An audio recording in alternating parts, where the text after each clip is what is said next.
राज्य सरकारच्या वतीने प्रकाशित होणाऱ्या लोकराज्य मासिकात डॉक्टर बाबासाहेब आंबेडकर यांचा फोटो उलटा छापण्यात आल्याने राजकीय वर्तुळात संताप व्यक्त होतोय।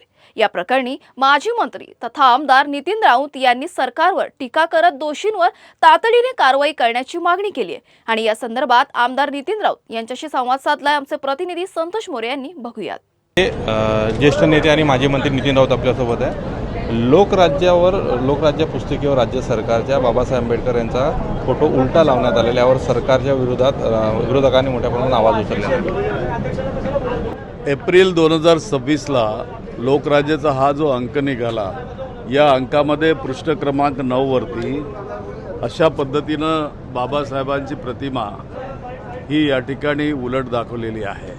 एक प्रकारचा हा राज्य सरकारने केलेला अपमानच या ठिकाणी ठरतो, कारण लोकराज्य ही राज्य सरकारची मुखपत्र आहे आणि राज्य सरकारच त्याला चालवते। इतके मोठ्या संख्येनं त्या ठिकाणी संपादकाच्या अंडरमध्ये टीम असते, ते प्रूफ रिडिंग करत असतात, 5-5दा प्रूफ रिडिंग होते।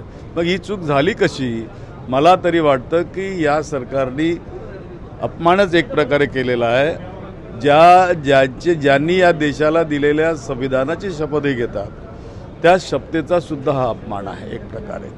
आता ह्या सगळ्या कॉपीज संपूर्ण देशभरात जगात चालल्या गेलेल्या आहेत। सॉफ्ट कॉपीजसुद्धा सगळ्याकडे, PDF कॉपीज सगळीकडे गेल्या, त्या कधी परत घेणार ही मागणीसुद्धा या ठिकाणी मांडू दिली नाही।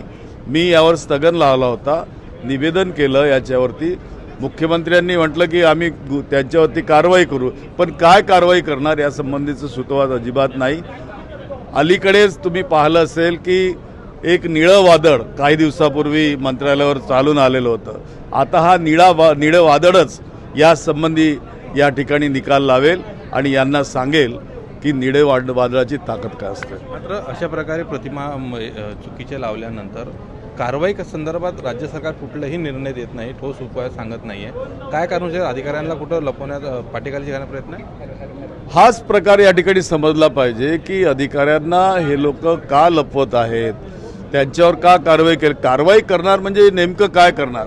त्यांनी स्पेसिफिकली सांगितलं पाहिजे होतं की आम्ही सगळ्या कॉपीज ज्या वाटलेल्या आहेत त्या परत मागवणार, आम्ही सॉफ्ट कॉपीज किंवा PDF पाठवल्या ते सुद्धा परत मागवणार आणि ज्या कुणी या ठिकाणी यामध्ये ही चूक केली असेल त्यांच्यावर कारवाई करू। पण असं काही निवेदन या ठिकाणी माननीय मुख्यमंत्र्यांनी दिलेलं नाही। एकंदरीत जे काही प्रकार घडलेले यावर कुठली कारवाई करणार हे राज्य सरकारनं सांगितलं नसल्याचा निषेध यावेळी नितीन राऊत यांनी सभागृहात स्थगन प्रस्तावाच्या माध्यमातून केलेला आहे। कॅमेरामॅन दत्तासह संतोष मोरे, विधान भवन, मुंबई।